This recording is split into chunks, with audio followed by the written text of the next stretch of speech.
conflict. Chapter 13. Toronto, Canada. Ava or Narwhal to the rest of the world wondered what happened to Dragon today. Her quiet and reserved friend only ever communicated with people via online as she suffered acute agoraphobia after the Leviathan attacked her city Newfoundland. She spent most of her time tinkering herself or alongside her friend Arms Master.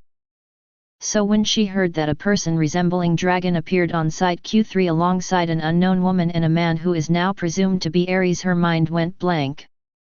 Dragon was then seen leaving via a portal to some place, only for a call to come in from her to the Guild HQ requesting agents to pick up the Dragon Slayers who were beaten and tied up like yesterday's trash for the agents to collect. Her friend then informs her that she is en route to the HQ with her new friend Pandora and Ares, the most sought-after person in the world, because they wanted her help with something. What could she do to help arguably the strongest person in the world, she wondered. She wondered just how she even came across Ares and that woman, and how did they manage Dragon to leave her home. The tone of her voice suggested that she was along with the two mysteries willingly.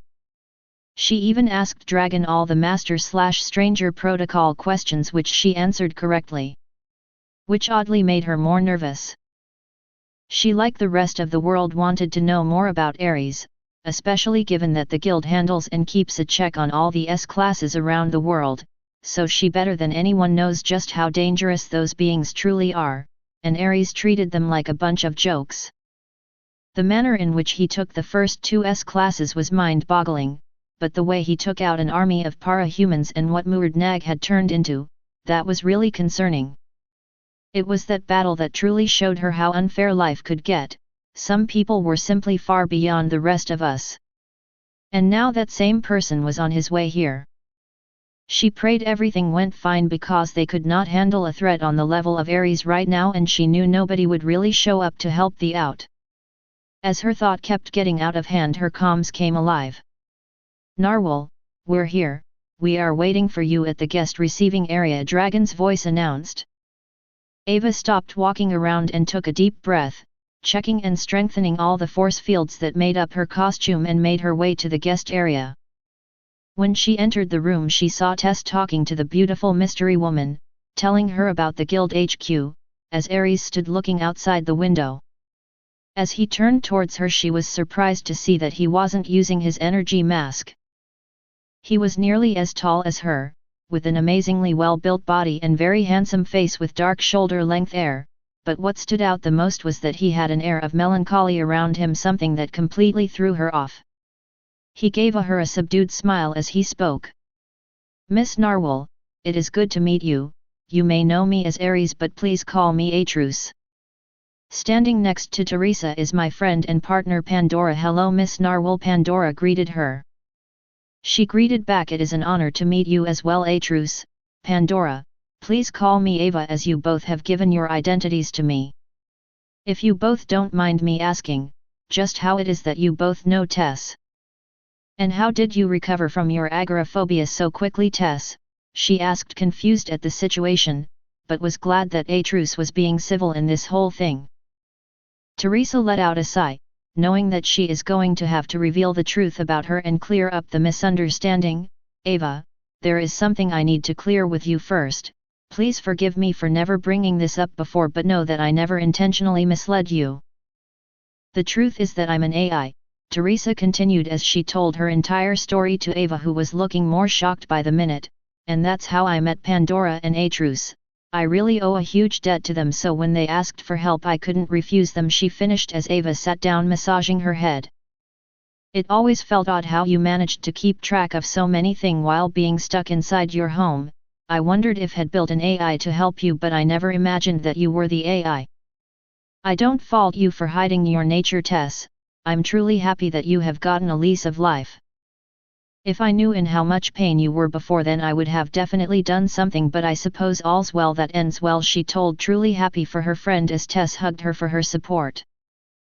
Now that we have gotten that out of the way, may I know how I can help the both of you? For helping my friend and for all that you have done until now, I will try my best to accommodate your wishes, she told them happily, feeling a lot more easy as Tess described how her day had gone by.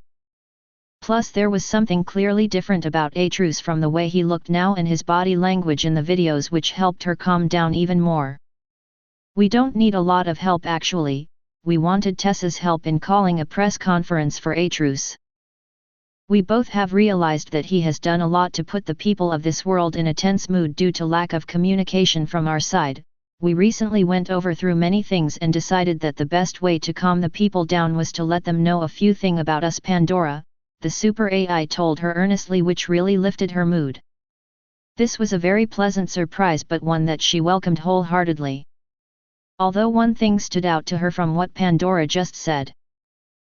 I'll be honest with you both, I think this is a great decision on your part, she told them both as Pandora simply smiled and Atrus had a wistful look. She had a feeling that he hated publicity as much as her, only his situation was a lot worse since this would be the first time he talked to anyone and people would be clamoring for his attention. She truly felt bad for him. Although I do have to ask, why did you say the people of this world earlier?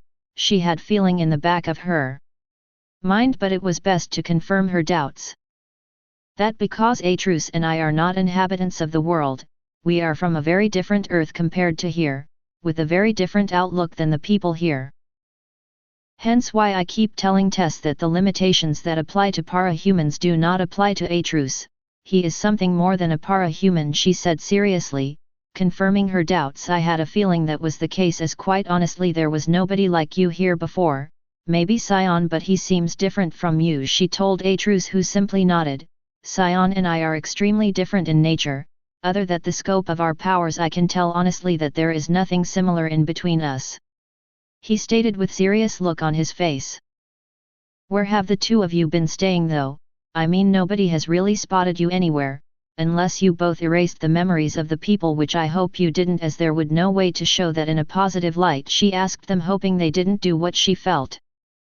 Pandora looked at Atrus with a questioning look, to which he sighed and nodded. A portal generated in front of them as Atrus gestured to it. It's best you see it to believe it, he said as he stepped through, with Pandora following him and Tess giving her an encouraging look. She once more tightened her force fields as she entered the portal and was greeted by a very futuristic place. She followed the two owners of the base as she complimented them. This is an excellent looking base, I have to say. Is it underground? She asked curiously, as she had yet to see a window. You'll find out soon, Pandora told her mysteriously as they stepped into some form of an elevator. She didn't even feel it move. One moment its doors closed and next moment the doors were open. Some kind spatial warping tech, she wondered as they stepped into a very large room with huge windows. Before anybody could say anything, she came to grinding halt, because through the window she could see a blue and green planet on the other side of the window. This is a fake window, right?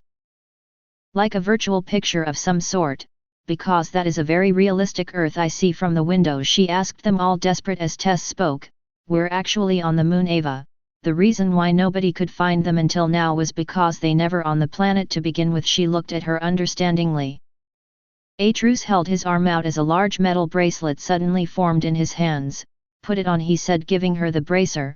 As she wore it, she felt a field of energy form around her. The windows suddenly opened and a platform began floating before them. They all stepped on the platform, which flew down to the ground, allowing her to step on the surface of moon. The energy surrounding her protected her from the cold space as she hopped around in the light gravity, feeling so happy at the once-in-a-lifetime chance. Everybody who looked up to the night sky has wondered if they could ever go to the moon. She never thought that she would get her chance so soon. This is amazing. I'm truly thankful to the both of you for giving me this chance. Her voice reached them through whatever tech they were using. It's fine, we knew that if said anything without proof you would not have believed it. When we said that Out Earth was different, we didn't simply mean that in terms of being our home, but in terms of how advanced we are, Pandora said, starting the great lie about their origins. It truly felt wrong to tell such a large lie to her new friends, but this was the only solution they could find for using their obviously stronger powers in this world to make up an advanced civilization which will now act as their origin planet. Is that why Atrus can survive in space without any support? She asked curiously, to which he simply nodded. I was different even amongst my people due to the strength and versatility of my powers, he told. I get that, but how is Pandora using all these powers? I thought you were a very advanced AI, she asked, wondering about the portals in particular. It is technology, so advanced that it seems like powers to you. My body is made of some of the most advanced nanomachines even in our world. All the powers you see me using is wavelength and dimensional manipulation using the inbuilt tech inside my body. Since I'm made of nanites, I'm everywhere my nanites are, she said. Ava suddenly understood the gap in between their technologies. It was like trying to teach a caveman about a smartphone. She didn't understand half the words Pandora spoke, but understood that it was a lot more advanced than anything even Tess had come up with. We have a base on Mars as well, of which we can give you a tour of later when you have the time, Pandora said, opening a portal to the guest room back on Earth. I would love that, she said as she removed the bracer and gave it to Pandora, who simply absorbed it in her. She had one question she wanted to ask after seeing their hyper-advanced tech.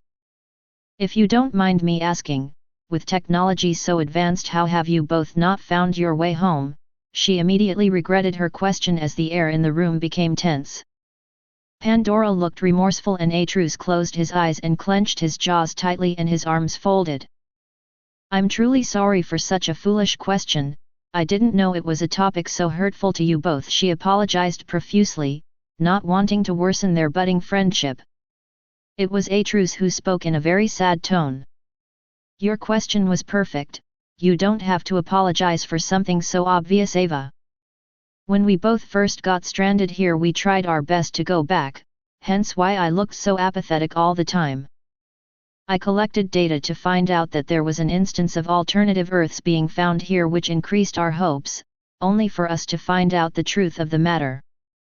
You all found alternate Earth within this dimension, something that belonged to this universe. We both on the other hand were completely kicked out of our home universe itself, he paused. As good as our tech is, we can't breach universal walls yet. And even if we could, we will have to manually search for our universe, which is nigh impossible. By the time we stumble back to Outworld by chance, time would have moved forward, leaving us behind, everybody we left behind there dying before we can make it back, that is if we even manage to get in the correct timeline, he finished softly, finally letting her know just why this air of despair surrounded him. He was stranded, far far away from home with no chance of going back. This was the only part of the lie I didn't have to fake. The pain on me not having a chance to go back will never fade away, but I will make an effort to move rather than depend on Invitas to pull me out of my funk. Why don't the three you discuss when and how the whole conference needs to handled? I really don't have any input in this matter, Atrus told them all. What are you going to do now? Tess asked curiously. Atrus gave a small smile and said, I'm going to be helping starting now and let the world know that I'm back, he finished, opening the window and flying away. As I fly towards my destination, I think through all the help I can provide these people. I need to help Africa as a whole in setting up proper administration since I killed almost every warlord there. A few points in management already helped with that. I'll provide them with the documents containing my plans on administration, judiciary, and overall management of countries and let them decide if they are interested in following it. Since they have been in the slumps for so long, using molecular manipulation via telekinesis to turn their lands fertile and more habitable should help them. I can use biological manipulation to boost their yields just enough to give them a head start. I halt my thoughts as I fly above the devastated area of Newfoundland that has been sunk underwater since 2005. More than 100,000 square kms of land sunk into a watery grave because the nobody was to get Leviathan to leave fast enough. Looking to the side, even the peninsula of Labrador took a huge hit, with chunks of it torn off into the water. It seems my presence has been noted here as I feel not only a few people look here but quite a few devices recording me. I suppose this will help Pandora and the others in setting this whole meeting up. I close my eyes and feel the sunken landmass beneath the water alongside whatever Labrador lost. I firmly take control of them at a molecular level while keeping a hold on all that water above the land. If I do this too quickly, I'll set of a small tsunami, so I gently pull all the above with water actually suspended mid-air as I let of streams of it to flow back into the ocean. The whole process takes around 15 to 20 minutes before Newfoundland and parts of Labrador are back to the surface. Anything broken off has been reattached back to its place. Now to fix the soil content and the flora of the place. I start using biological manipulation to restore all the plants native to this area and make the lands as fertile as they were. I haven't forgotten about the sea life that moved into the island when it sank. They're all in the mass of water suspended in the air, slowly flowing back into the ocean. I allocate places for all the sea life by where they're found and apologize in mind for moving them without permission. I was making sure that everything was all right and I didn't leave any element to this whole operation missing when I was knocked out of my thoughts when a large cheer rose up from the ever-growing crowd that has been adding to its numbers since I started this restoration project. It's never easy losing one's home, so I'm not surprised that people are with this. Since I have time, I'll go around to restoring the island of Sydney, the islands of Kyushu and whatever else Leviathan damaged. This an unprecedented event in the entire history of our planet that something like this has happened. As you can behind that, the island of Newfoundland and part of Labrador have not only been pulled above from the watery graves, but all the flora of the island has been recovered as well. Ava and Tess watched as shock at new reporter having tears of happiness in his eyes as reported the resurrection of the lands they lost to Leviathan years ago. It has been confirmed that man who restored this was in fact Ares, who has chosen to go without his usual flaming mask into the public. After the devastating events in South Africa, everybody around the world was asking only one thing: why did he do what he did and where did he go after the battle?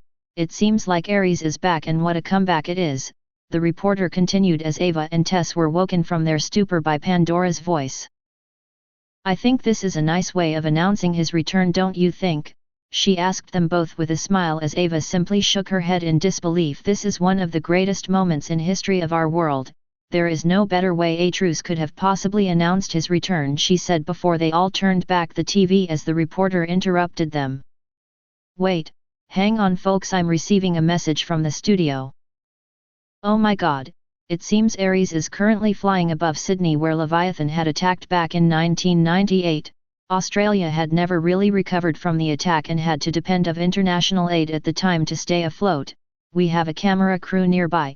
Please stand by as we switch to Australia. The cameras switched to Australia, and what a scene it was.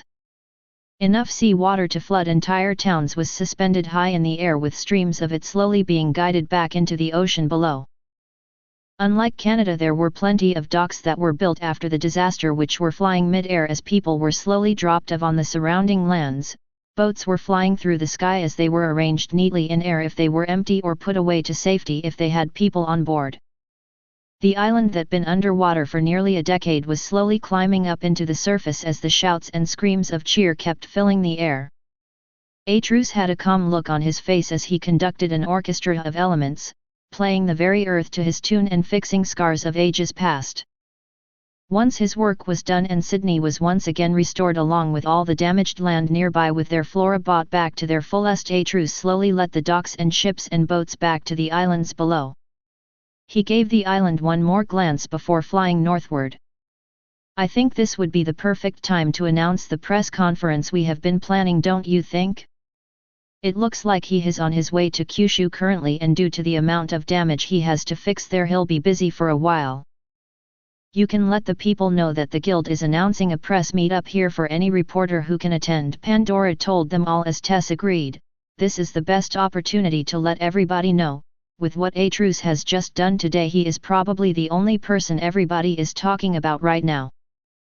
If we strike right now, then the people will be willing to let a few things go, especially given Atrus' mental state at the time and his origins, she confirmed as she turned towards Ava, who nodded back. Please contact every single international media companies and new outlets and let them know that the guild is hosting the press conference in a day's time. I don't think we can delay it any more than that. Let our PR department use all our social media to spread the word and ready the venue and all the necessities. Ava gave her commands as Tess nodded and started contacting people via different consciousness at the same time. I'm sorry that this whole thing came out of nowhere for your organization, Pandora apologized. Please don't, the guild will be receiving plenty of benefits just by have our names known as the ones to host Atrus. Ava shook her head as the news started to show that Atrus was currently flying above the sunken islands of Kyushu, ready to work his miracle once again. Welcome to the Para-Humans online message boards. You are currently logged in, Ladybug Lady. Topic: a new thread. In boards, the return of Ares brings miracles along with it. Bagrat, original poster, the guy in the know, veteran member. Posted on April 18, 2011. Guys, we are currently watching history be made. It's like something out of fairy tale. 2 days after that bloody battle in Africa, the people of the world wanted to know when will Ares say something and where had he gone? Most of yous thought that he had left the Cape scene when there was no news for 2 days, but Ares has in fact come back. And what a comeback it is! In half a day he undid the damage Leviathan has done to our planet since 1.5 decades. If you thought fixing cities, healing people, and fighting entire armies was enough to make this man one of the most well-known and powerful people we know of, then just what can I say for bringing back entire islands back to from the dead and restoring their flora? He went to every single Leviathan attack site and fixed it, from the bigger disaster like Newfoundland, Sydney, Kyushu to the minor disaster sites like Hyderabad, Busan, and Shanghai where there were high Cape kills, but the area was prevented from being sunk and yet took heavy damages. Various biologists and geologists have been running around on the revitalized lands and everybody says that the conditions are excellent and are ready to be inhabited again. A lot of places were made more fertile as well to help grow all the flora that he grew so quickly. But if you thought that this was going to be another one of his silent rescues, then do not be disappointed, my friends, for the Guild from Canada has announced that Ares asked them to arrange an international press conference for the morning of 20th, as it is already night by the time this post goes online, and will talk to the world for the first time. I can't wait for it. And what seems to have become common since your reveal, once again thank you so much for all that you have done for our world, Ares. I can't wait to hear from you for the first time. All links here. Coyote C, Newfoundland survivor. Replied on April 18, 2011. I can't believe my eyes, my homeland is back to the surface, ready to take her children back again. Ares, wherever you are, God bless you. Letsun, Kyushu survivor. Replied on April 18, 2011. I'm in the same situation. My entire country was crushed and we were never able to stand up on our feet. The current minister of Japan just bowed down in front of national television along with his whole cabinet to thank Ares. It seems he left a lot precious metals in the earth when he brought it back up, and made the lands extremely fertile. Ares is giving us another chance in this bleak world. Thank you so much. Words cannot convey my feelings right now. Svoid_cowboyhus. Replied on April 18, 2011. I told you guys, there must have been something wrong with him during the whole SA battle. Ares is a true hero. God bless you, man, I can't wait to hear you for the first time. Brocktonite03, veteran member. Replied on April 18, 2011. You were right, Void, we will know the whole truth in a day, but what he has given us is a chance we never thought we had. Ares, thank you and God bless you. Just a random Nui Orker, veteran member, Cape Groupie. Replied on April 18, 2011. This is truly a miracle, the things he did today will change our world forever. I can't even think about the things he will do after his talk with us. This truly is something out of a fairy tale. God bless Ares. Dauntless, verified Cape, Protectorate employee. Replied on April 18, 2011. This was so awe-inspiring, I felt my hope for tomorrow rise up alongside the islands. Thank you, Ares. Gallant, verified Cape, Wards ENE. Replied on April 18, 2011. Truly, this was the greatest thing I've seen in my life. God bless you, Ares. Glory girl, verified Cape. Replied on, April 18, 2011. I knew it, Aries is the most awesome guy ever. I can't wait for the 20th. White collar, Cape wife. Replied on, April 18, 2011. What a roller coaster of emotions this month has been, all due to the actions of one man. You truly are something else. Thank you Aries, God bless. String girl. Replied on, April 18, 2011. What a man he is, truly, I've got other words to express my feelings. I can't wait for the 20th now. Antigone, Cape groupie. Replied on, April 18, 2011. Kudos to the guild for helping us connect to the man of the century. Dragon looked so happy to be announcing the meet. Childrizzle, Wiki warrior, Cape groupie. Replied on, April 18, 2011. They finally found the most talked after hero my dude, and he agreed to talk. That's worth being happy for. Bagrat, the guy in the know, veteran member. Replied on, April 18, 2011.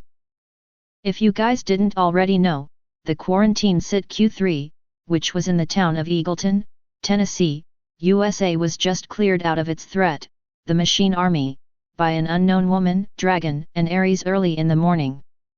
Another threat down. Reeve, verified PRT agent. Replied on, April 18, 2011. I don't know how you do it, but yes, the town of Eagleton has been cleared of its threat. And the people mentioned above were present there. This will be announced very soon on all new outlets. Acri. Replied on, April 18, 2011. Holy shit, so that's the guild got in touch with him. I wonder who the unknown woman is though. But it's cool that another sleeping threat has been removed. Thank you 3 for you help.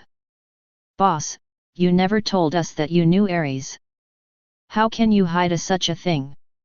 Wheeled Maiden or Olivia to her friends, ran inside the office of Narwhal was with Dragon and Pandora discussing about the upcoming conference. Stonewall or Ethan without the mask and Glyph or Liam were following behind her as tried to slow her down.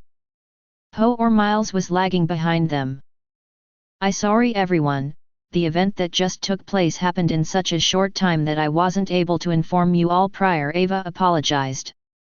It's alright boss, Olivia is simply overexcited about the news. Will we be able to Aries today? Ethan asked in a very formal tone. He is taking his time to come back because he doesn't like the upcoming press conference. He'll be here in a few minutes no matter how much he drags his legs. Pandora giggled out and Tess copied her and Ava looked like she knew how Atrus felt about publicity. Alas, in this case it was unavoidable. I'm sorry that we haven't been introduced. My name is Pandora. I am an AI creation of Atrus or Aries as you all know him. Pleased to meet you all. Pandora greeted as they all introduced each other and were getting to know one another when a knock sounded from the windows. When they all turned to look they saw Atrus flying outside. Ava got up and opened the window letting him in as everybody went silent for a second before they all started clapping and cheering loudly, embarrassing him. Tess came in and gave him a hug for restoring her home, and Olivia tried to speak without stammering and everybody introduced each other. When everything settled down Olivia questioned him, now that you're fixed the damage Leviathan did, are you going to do the same for all the other EB sites as well? He nodded. Cleaning up after Behemoth's mess is easy enough, but healing the minds of people affected by the Cymurg will take a bit more time, as Pandora and I are going to be fine-tuning the psychic bands that will help with mental effects. He finished as everybody got excited and asked him about the tech, to which he directed them towards Pandora, who happily explained it all to them. It's a little late now, I would like to welcome you to stay at out guest rooms to take rest. Atrus, Pandora. Ava invited them, but Pandora smiled at her regretfully. We would love to, Ava, but I've been tracking the S9 for a while now and just got a ping on their location.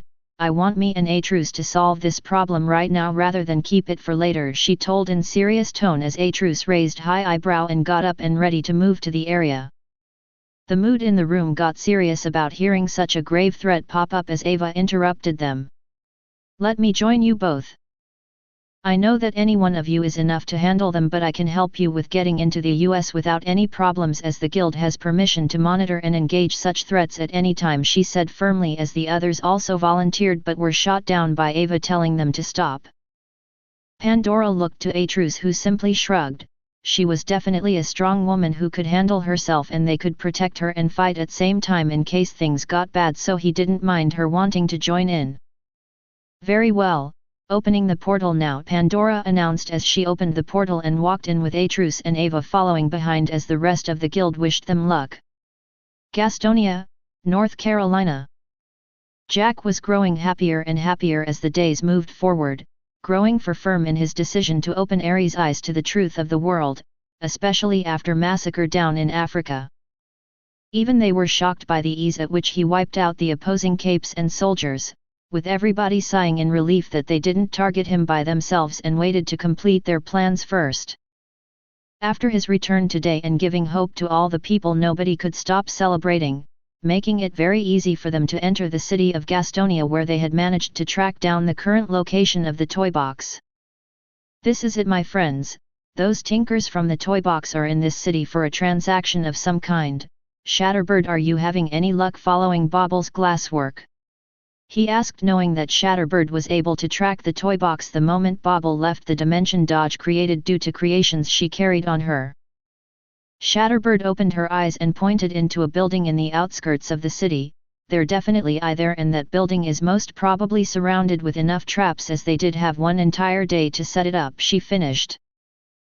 Jack quickly came up with a plan for Mannequin, Shatterbird, and Cherish to infiltrate the building as they could track their locations, and Bonesaw was ready to deploy Murder Rat to ambush and tag them all as soon as possible. Remember, we can't kill any one of these kids, each are useful in some way or another directly to us. First capture and knock out Dodge so that they can't escape, then the rest will fall easily, he reminded them seriously. Let's do this then, he finished. Mannequin, Shatterbird, and Cherish avoided the drones within the building as they carefully made their way up.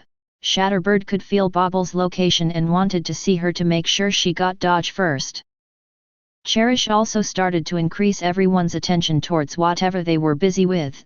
The building contained not only the toy box but also their customers. It was a very subtle suggestion to ignore anything other than their work. Once Shatterbird and rest got their eyes on the group, she quickly identified Bobble with all the glass on her, standing with a bunch of people examining her products. Their main target, Dodge, a young boy, was talking with another group standing close to Bobble. Shatterbird instantly used her song to burst all the glass near Bobble, sending her screaming, and quickly made them fly to Dodge, who now had shards of glass sticking out his limbs. Mannequin instantly ran in, throwing away people left and right to secure Dodge, as Pyrotechnical made the mistake of using his fire-based gun to fire open at Mannequin, only for Burnscar to teleport in and attack him and rest. Murder Rat was quickly deployed as it ran around, slashing their bodies, marking them and inflicting wounds that kept getting worse. By the time the rest made their way of the S9 made their way inside the toy box, were bleeding, in pain and scared that it was Slaughterhouse 9 that targeted them, and the customers were all crying and begging to be let go after seeing the monsters in human skin walk in. Well, we heard that the famous Tinker Group were in town selling some knickknacks, so me and my friend decided why not pay y'all a visit. I'm sure Mannequin could teach you kids a few things. Jack swaggered into the room with a fake smile which sent chills down everybody's spine. Bonesaw went around paralyzing everybody, not wanting to take a chance with someone getting any Tinker Tech in their hands and ruining their plans. She woke up Dodge and said, "It's done, Uncle Jack. They won't be going nowhere and take care of their guests like proper hosts do. The boy you wanted to talk to is awake." Jack smiled at the waking boy. "Ah, the boy wonder we were searching for. Young Dodge, you have no idea how long I've been wanting to meet you," he said as got closer to Dodge began crying. But before Jack could say anything to him, they were interrupted by a large portal opening up in the room, sending everyone into alert. A beautiful woman walked out looking at them with a straight face. Following her was the one man everybody was talking about, the target of the Slaughterhouse 9, Ares, and the last person was Narwhal, the leader of the guild, who had a grave expression on her face and was creating force fields all around her. Before anybody could say anything, two thin beams of light zigzagged out of Ares' eyes going somewhere outside. In his van, William Manton couldn't even comprehend what happened before his head was pierced by the two beams of light, killing both him and one of the most deadliest beings on the planet, the Siberian, instantly. Back in the room, when the Siberian suddenly popped out of existence, Narwhal sighed in relief as the biggest threat was wiped out so anticlimactically, while the S9 were now truly feeling trapped. "Well, this is quite embarrassing. We've been wanting to meet you for a while now, Ares. Didn't think you would be the one to find us. In fact, we did everything to stay out of sight, so I wonder exactly how you found us, since we were preparing a big surprise for you," Jack said in a very joking manner, but was starting sweat from his eyebrows now. "You were planning on hiding in a dimension of your own and create clones and hybrids yourselves and anybody you caught," Atrus said in a matter-of-fact tone, shocking everybody in the room except Pandora. Jack in particular looked at him with a paling face as he croaked out, "How?" "Because that's what you did in another timeline," Atrus thought to himself, but didn't say anything. Pandora turned her gaze towards Murder Rat with disgust and asked, "Atrus, can you feel it?" Atrus gave the abomination a glance as he nodded. A mix of two people in one body, they're both alive in there to some capacity." "Crude work, but nothing we can't fix," he commented as Pandora nodded. "You could fix the body right now, but the mind is a whole different thing. It's best if we do this in our facility," she states firmly, allowing her nanites to invade the thing's body, and Murder Rat fell down as if her strings were cut down. "Who was it?" Narwhal asked in a very angry tone, to which the three turned to look at Bonesaw, the only person who could have created such an abomination. It was Mouse Protector and Ravager," she stuttered out, seeing the gaze of the three on her. "Now!" Jack suddenly shouted as the zombie hatchet face jumped from behind and struck Atrus on the head with his axe, only for it to shatter. The only person his nullification aura affected was Narwhal, who was suddenly left in a skin-tight skin-colored bodysuit.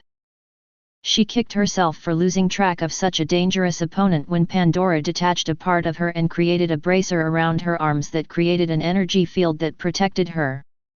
Atrus simply backhanded the zombie so hard that it burst into a mist of blood. "Pandora, please kill Crawler, you should have his location by now," Atrus requested as Pandora nodded. "Done."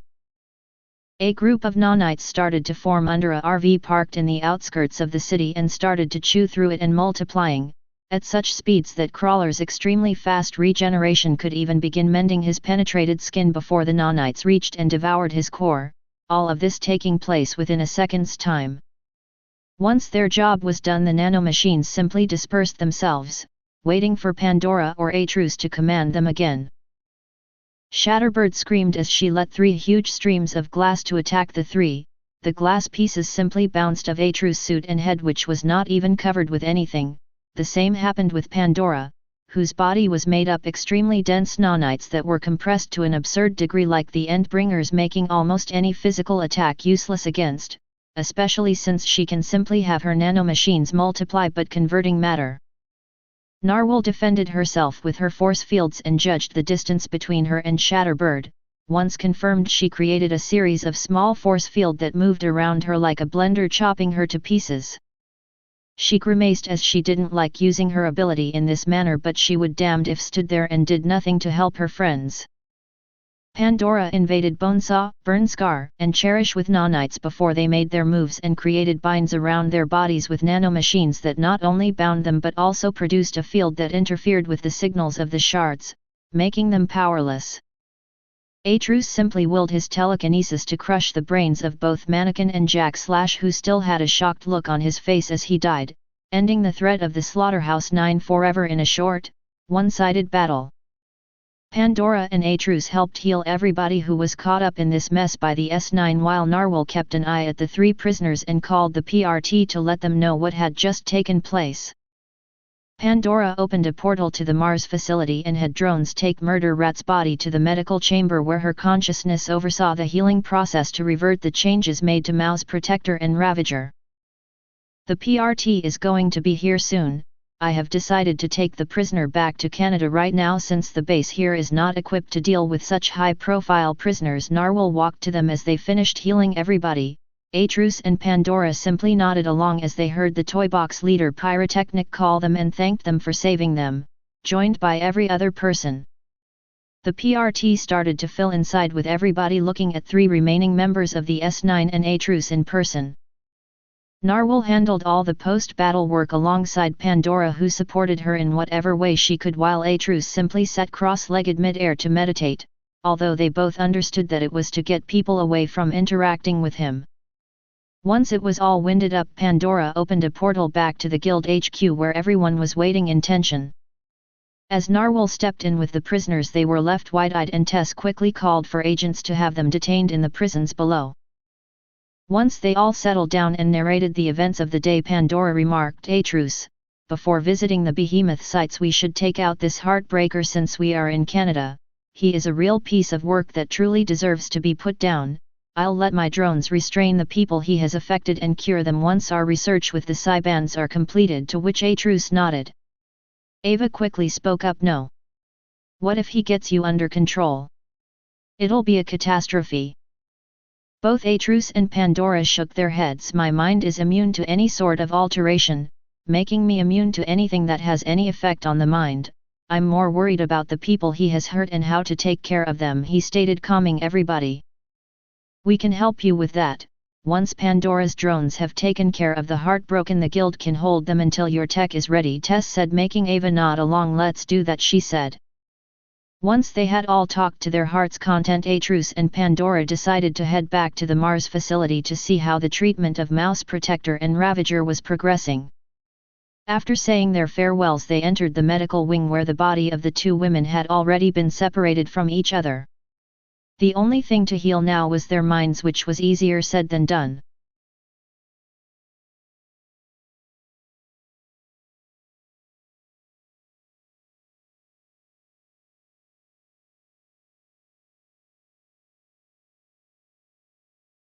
Thanks for watching.